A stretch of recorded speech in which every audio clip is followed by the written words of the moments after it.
guys तपाईहरुलाई म एउटा कुरा देखाउँ ल हेर्नु है त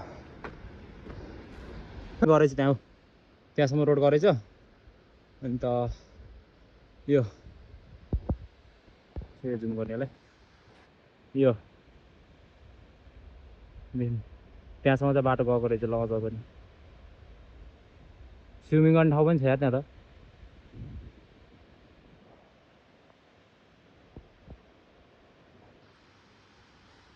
आम्मा बवाद भयो यार कि त्यहाँदेखि बाटो त्यहाँ थियो न यहाँ तल कता भनेछ यहाँ म आएको यो बाटो त्यहाँदेखि माथि जाने बाटो थियो म त कता जान्छ भनेको त्यहाँ जाने रहेछ कति मस्त देखेछ यार अब चाहिँ गएछ न यहाँसम्म त आइपुगेँ म र कस्तो भोक लागिरहेको छ कि म चाहिँ यतै बसेर हल्का चाउचाउ लिएको छु अरू त के ल्याउनु रहन चाउचाउ बिस्कुट छ म त चाउचाउ त खाँदिनँ होला